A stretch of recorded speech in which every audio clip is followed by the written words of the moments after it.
The war room of Titan AI technologies erupted into chaos at precisely 2:47 in the afternoon. Every monitor flashed crimson warnings. Alarms shrieked through the corridors. The $500 million Prometheus artificial intelligence system, 3 years of development, the company's entire future, was dying in real time. CEO Rebecca Sterling stood frozen at the center of the storm. At 34 years old, she was the youngest chief executive in the company's history, a tech prodigy who had built Titan AI from her Stanford dorm room while other students partied. A woman who had clawed her way to the top through sheer brilliance and iron will. Tonight, her empire was crumbling around her. Board members flooded her phone with threats. Lead investor Marcus Blackwell had already texted twice, "Fix this or clear your desk by morning."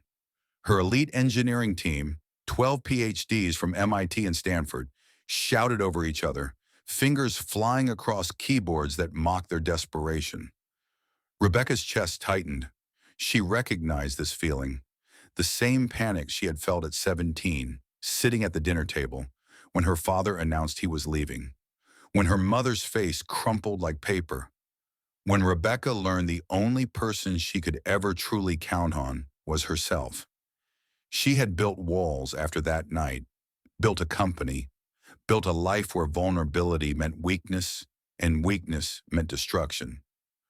Then the door swung open. A janitor pushed his cleaning cart into the room.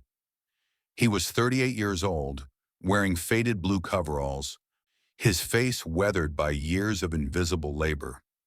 On his cart, propped against a bottle of cleaning solution, a phone glowed with a video call.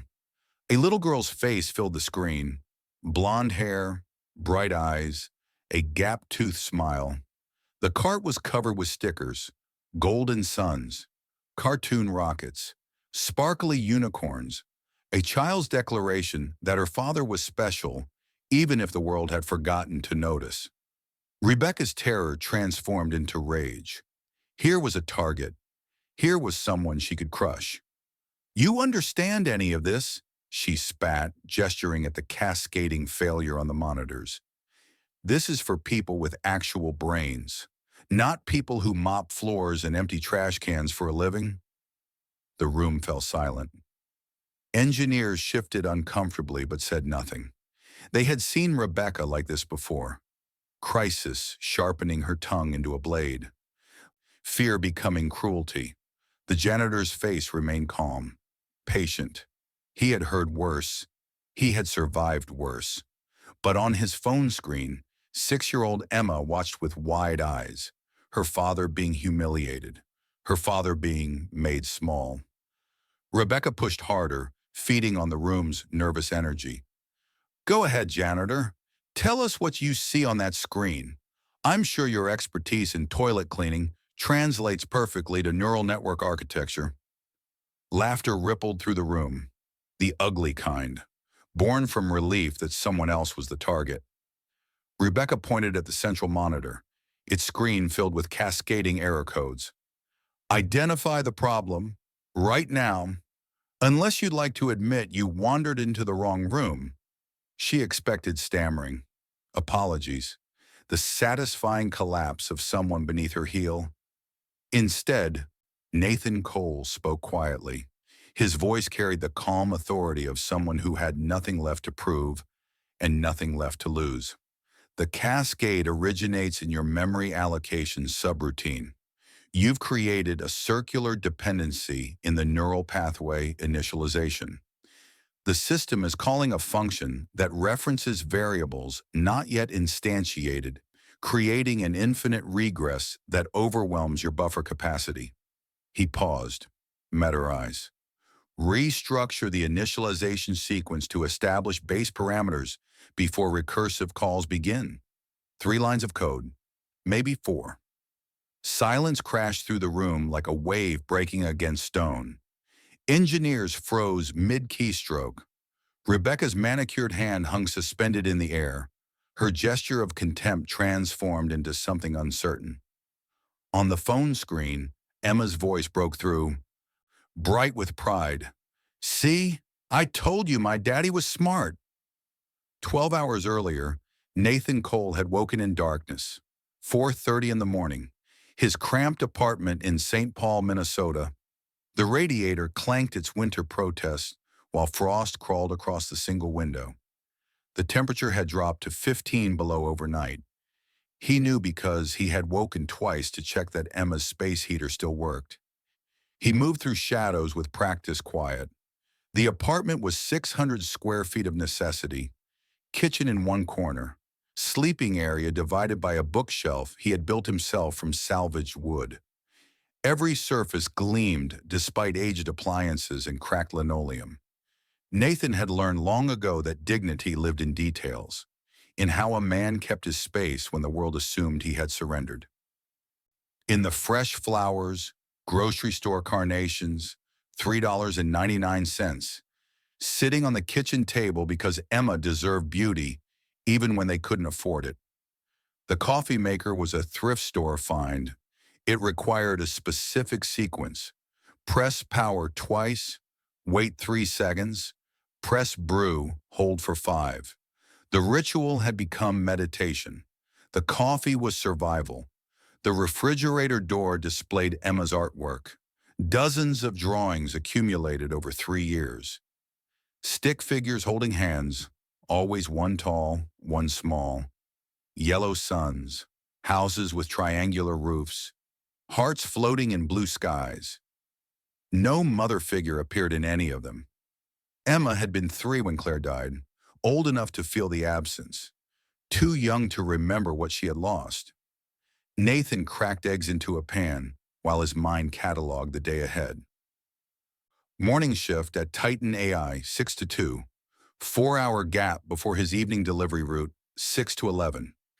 In between, he would pick Emma up from after-school care, help with homework at the public library where it was warm and the librarians knew them by name. The stack of bills on the counter caught the first gray light of dawn. Medical debt from Claire's final months.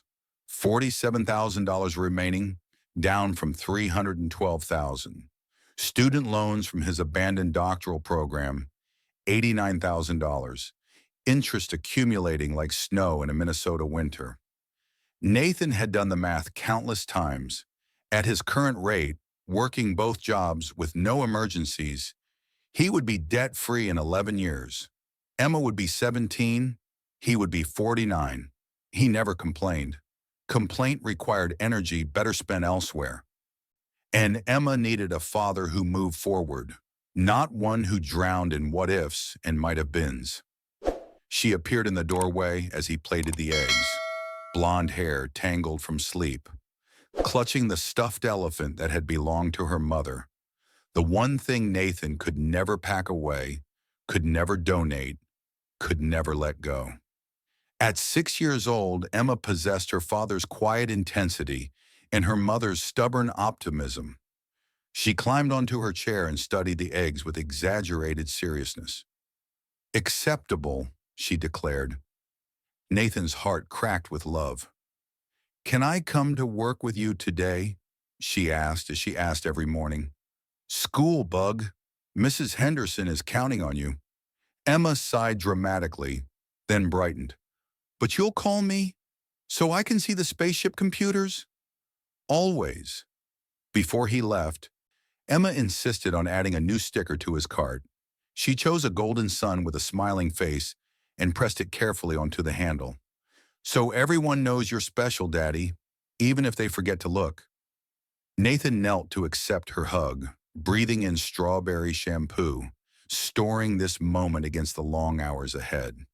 What no one at Titan AI suspected, what Nathan had hidden for 3 years behind mops and cleaning supplies, was that he had once stood on the other side of the glass walls. 7 years ago, Nathan Cole had been a rising star, third-year doctoral candidate in machine learning at UC Berkeley. His dissertation research on recursive learning architectures had earned attention from labs across Silicon Valley. 4 published papers before completing his 3rd year. Google and Meta and OpenAI circling with offers. His advisor had called him once in a generation. Claire had been finishing her own degree in educational psychology. They met in the library during a rainstorm, both reaching for the same obscure journal. Their first date lasted 7 hours. Their engagement came 6 months later. They built a life of books and dreams. A cramped Berkeley apartment filled with secondhand furniture and first-rate conversations. Plans for the future, his tenure-track position, her private practice, the children they would raise to question everything and fear nothing. Then the pregnancy, unplanned, desperately wanted. Then the diagnosis, 3 months later. Stage 4, aggressive, the brutal algorithm of cancer meeting failing treatments. Nathan took leave from his program. The leave became permanent. His career dissolved into insurance forms and hospital visits and learning to change IV bags at 3 in the morning while Claire slept fitfully beside him. 18 months from diagnosis to death. 18 months of watching the woman he loved disappear by degrees. After Claire died, Nathan had no savings. Medical bills had consumed everything. No family support. His parents were gone. Claire's mother blamed him irrationally for not finding a cure, and he had a 2-year-old daughter who needed him present, not chasing academic glory that suddenly seemed meaningless. The janitor job was supposed to be temporary, a bridge. 3 months until he figured out his next move. 3 years later, he was still pushing the same cart, but his mind had never stopped working. Late at night, after Emma slept, he read research papers on a laptop with a cracked screen. He followed every development in machine learning, every breakthrough, every failure. He solved problems in his head that would stump the engineers whose offices he cleaned. His brilliance had never dimmed. He had simply learned to hide its light. Back in the war room, Rebecca Sterling refused to accept what had just happened. A janitor could not possibly understand her life's work better than she did. A man who earned $31,000 a year could not have diagnosed a flaw her $200,000 engineers had missed. She stepped closer to Nathan, close enough to smell the industrial cleaner on his coveralls, close enough to see the faint circles under his eyes from working 2 jobs to keep his daughter fed. Anyone can parrot technical terminology they overheard, she said loudly. Actually fixing complex systems requires expertise that takes decades to develop. She pulled $100 bills from her wallet, fanned them like a poker hand. $1,000 against your next month's salary. Fix the system yourself, right now, while we all watch, or admit you're nothing but a lucky guesser who memorized some jargon. The room held its breath. Nathan looked at the money, then at the screen filled with dying code, then at his phone, where Emma watched with wide eyes. His daughter believed he could do anything. He had worked hard to earn that faith, staying up late for homework, building her a bookshelf when they couldn't afford one, making pancake animals on Sunday mornings even when exhaustion whispered that cereal was easier. But this meant stepping out of shadows he had cultivated for 3 years, exposing himself to scrutiny, risking the fragile stability that kept Emma housed and fed, and believing her father had chosen this life rather than having it forced upon him. Emma's voice came through the phone speaker, small but certain. "Daddy, remember what you told me about being brave?" Nathan closed his eyes. He remembered a thunderstorm last spring. Emma crawling into his bed, trembling against the lightning. Brave is in not being scared, Bug. Brave is doing the right thing even when you're scared. So be brave, Daddy. Show them what I already know. Something shifted in Nathan's chest. Something that had been sleeping for 3 years began to wake. He handed his phone to a young female engineer nearby. She was the only one who had looked uncomfortable during the mockery, the only one who hadn't laughed. "Could you hold this? So she can see." The engineer took the phone carefully, angled it toward the central workstation. Nathan approached the keyboard where Rebecca stood. For one moment they were close enough to touch. CEO and janitor, power and poverty, armor and openness. "I'll need access to the core architecture," he said, no challenge in his voice, Only calm professionalism. Rebecca hesitated. Something flickered across her face. Uncertainty, perhaps even the first stirrings of fear. Then it vanished, replaced by the steel she had spent years forging. She gestured sharply at a senior engineer. Give him credentials. The login screen dissolved into dense walls of code. Millions of lines representing 3 years of development. Hundreds of millions of dollars. The careers of everyone in this room. Nathan's fingers found the keyboard, and he began to remember who he used to be. Nathan's fingers moved across the keyboard with muscle memory that surprised even him. The particular rhythm of coding, once as natural as breathing, returned like a language he had forgotten he spoke. He navigated through directory structures with swift efficiency, past interface code, past user-facing features, down into the neural network's core initialization routines, where the system's heartbeat lived and died. Engineers leaned forward, watching a janitor move through their life's work with unsettling confidence. One whispered to another, "How does he know where to look?" Rebecca maintained position beside him, arms crossed, face set in determined skepticism, but her jaw tightened with each passing second. The flaw revealed itself exactly where Nathan had predicted, buried in a recursive function referencing variables not yet instantiated. An elegant error, the kind that looked correct until traced through multiple iterations, the kind that brilliant people made when they were too close to their own creation. 3 lines needed to change, 3 lines out of nearly 5 million. Nathan made the modifications with precise keystrokes, his hands steady, his breathing calm. Somewhere in the back of his mind, he heard Claire's voice. "You were always meant for this. Don't let them take it from you." "Enter when ready," Rebecca said. Her voice betrayed the first cracks of uncertainty. Nathan verified his changes, ran a mental simulation of the cascade effects, then pressed enter. The room held its breath. Monitors flickered. Error messages began vanishing one by one, replaced by the cool blue of successful processes. Status indicators shifted from red to amber to green, sweeping across the war room like sunrise breaking over mountains. But the diagnostics revealed something no one expected. Nathan's restructured initialization had not merely fixed the failure. It had improved overall system efficiency by 15%.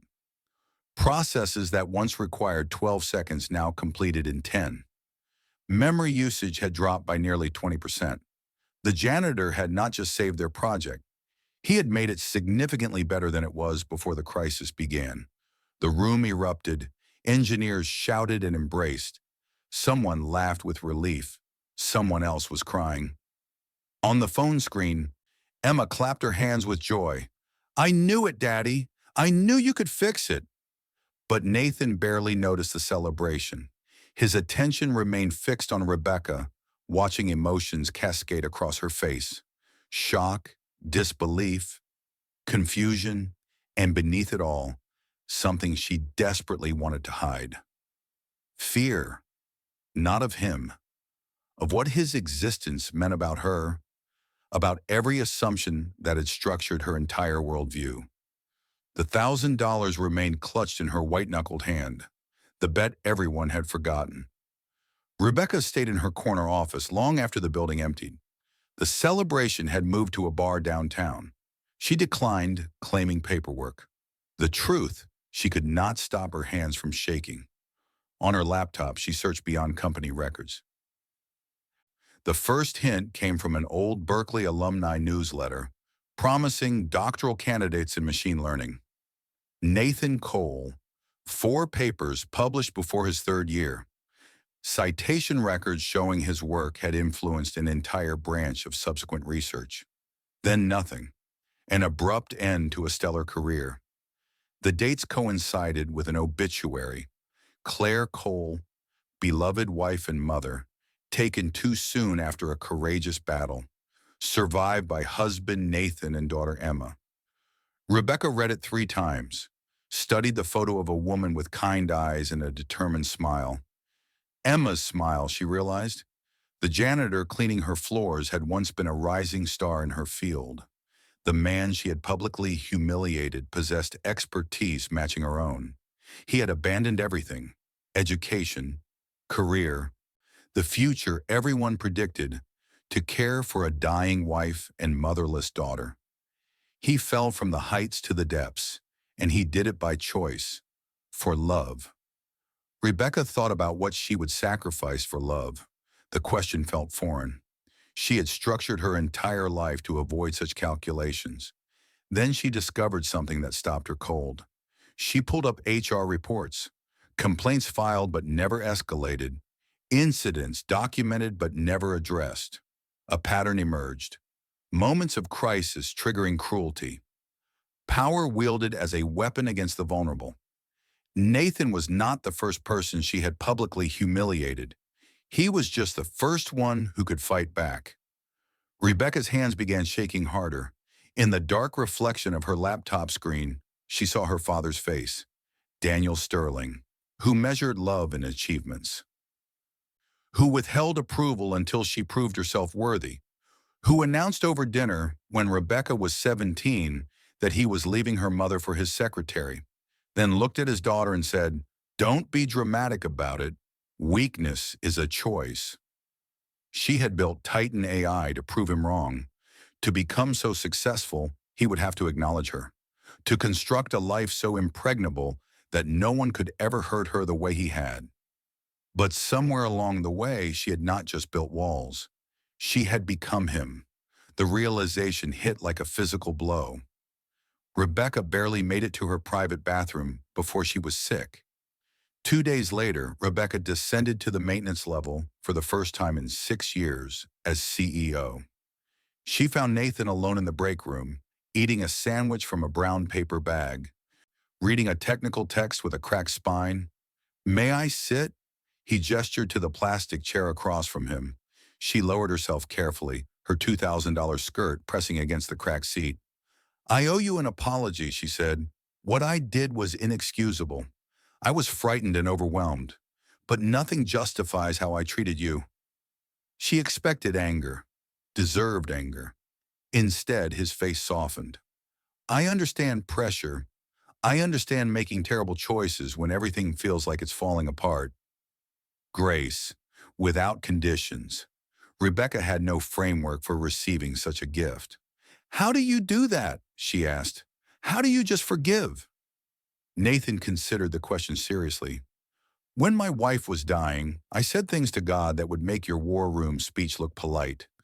Screamed them in a hospital chapel at 3 in the morning. Blamed everyone, doctors, insurance companies, the universe, mostly myself, for not being able to fix it." He paused. "After she died, I had a choice: stay angry forever or decide that my daughter needed a father who wasn't drowning in bitterness.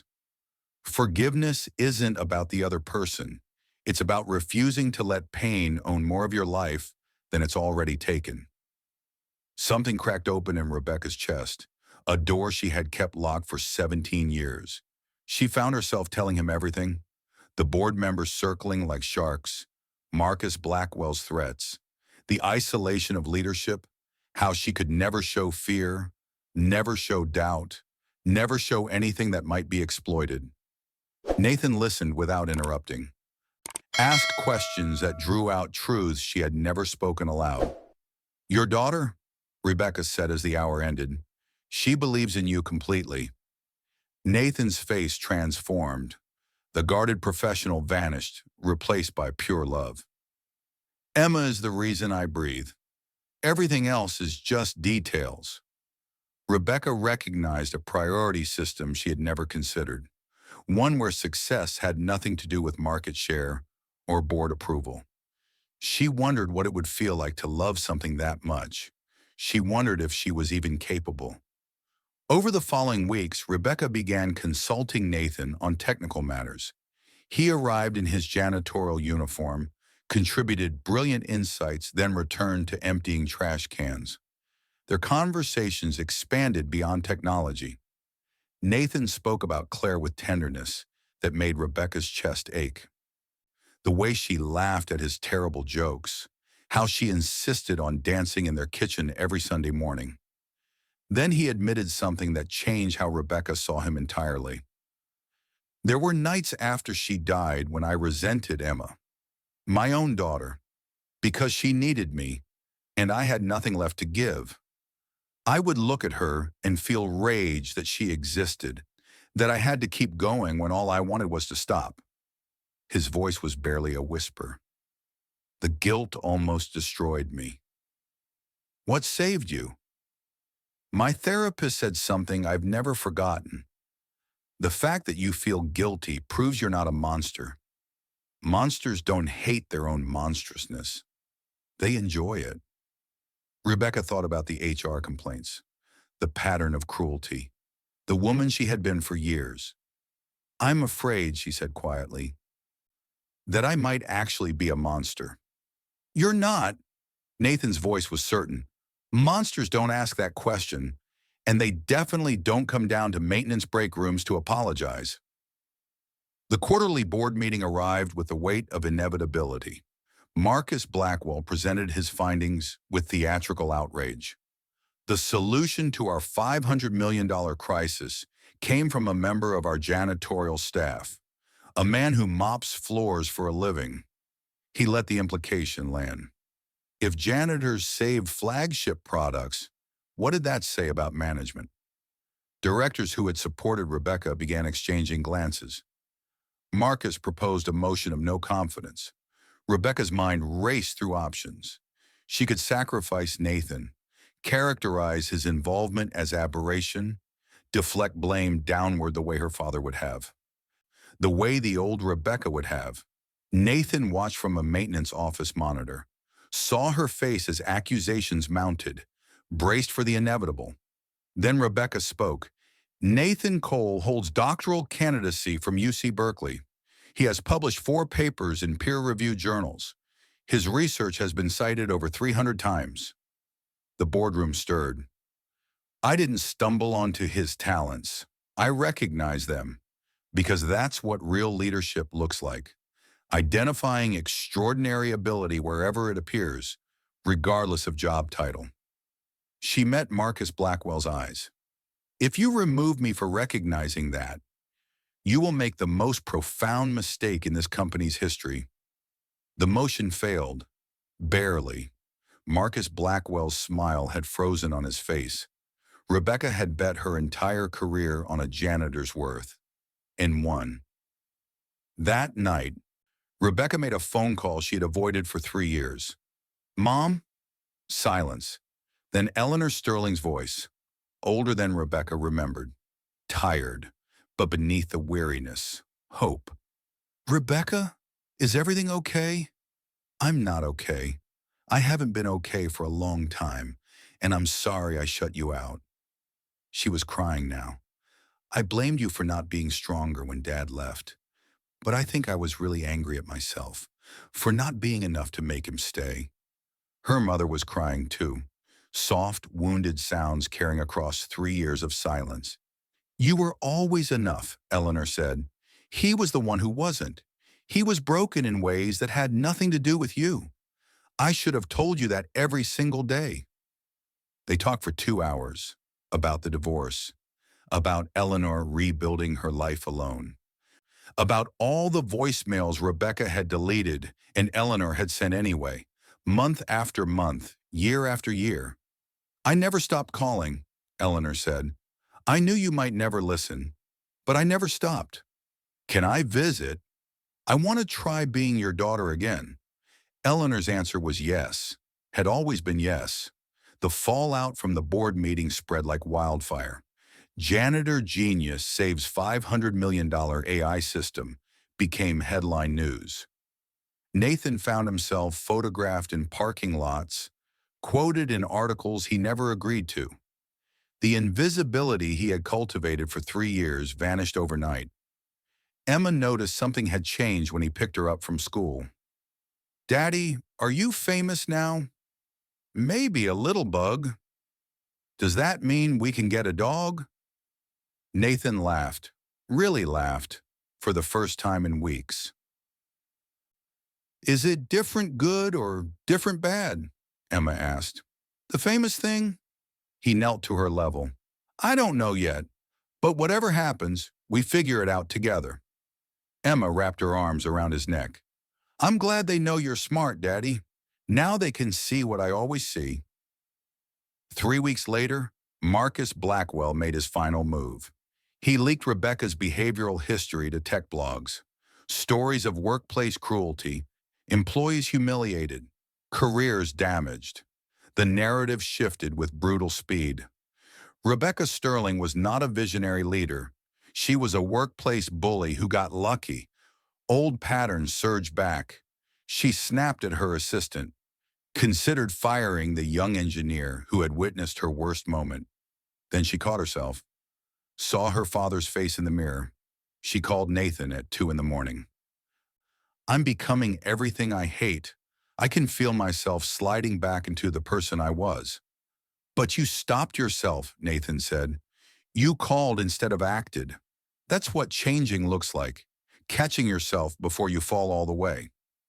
How do you keep going after everything you've lost? I decided that my daughter deserved a father who chose hope over bitterness. Every day I make that choice again. Some days it's harder than others, but Emma's worth the fight. He paused. So is the person you're becoming, Rebecca. She's worth fighting for, too. The introduction happened on a Sunday afternoon in late autumn. Rebecca arrived at the park near Nathan's apartment dressed more casually than he had ever seen. Jeans, simple sweater, visibly nervous. Emma studied this visitor with fierce attention. Are you going to be my daddy's girlfriend? Nathan nearly choked, but Rebecca knelt down, designer jeans pressing into the muddy ground without hesitation. I don't know yet. Your daddy and I are still figuring things out, but I want you to know something. She met Emma's eyes directly. You're the most important person in his life. Anyone who wants to be close to him has to be good to you first. So I'm going to try really hard to be someone you can trust, okay? Emma considered this with unnerving intensity. My mommy died. I know. I'm so sorry. She was really nice. Daddy says she laughed a lot. She sounds wonderful. Emma's voice wobbled. If you're going to be around, you have to promise not to go away. People go away and it hurts. Rebecca's eyes filled with tears.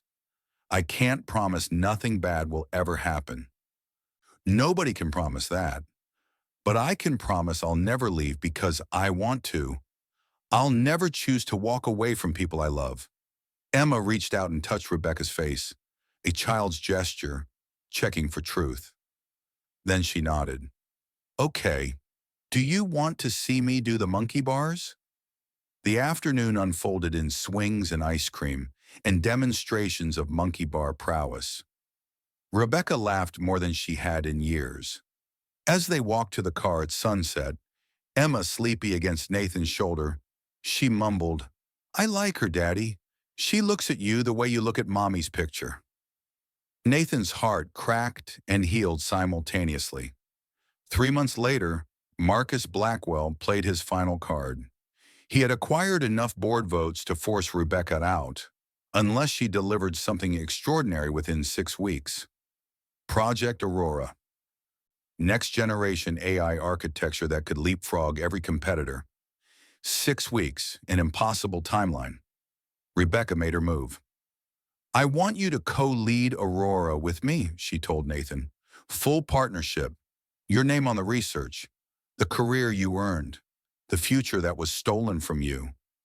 Nathan hesitated. This meant stepping fully into the light. No more hiding. No more safe invisibility. But it also meant showing Emma that dreams didn't have to die. That second chances existed. That her father was everything she had always believed. Yes, the 6 weeks that followed were brutal. 18-hour days. Technical problems that seemed insurmountable. Nathan and Rebecca working side by side. Their complementary brilliances creating something neither could achieve alone. Engineers who had once laughed at the janitor now sought his guidance. Rebecca learned to lead with respect instead of fear. Emma visited on weekends doing homework in the corner, while her father reshaped the future of artificial intelligence. Aurora succeeded beyond all projections. The board meeting where they presented results became a triumph. Marcus Blackwell's remaining allies abandoned him. His motion died without a second. He resigned the following day.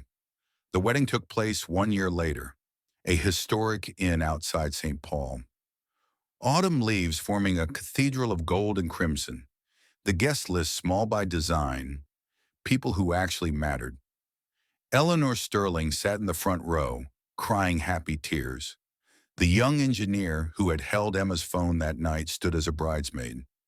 Emma was the flower girl. Her dress a confection of white tulle that she and Rebecca had chosen together over 3 separate shopping trips.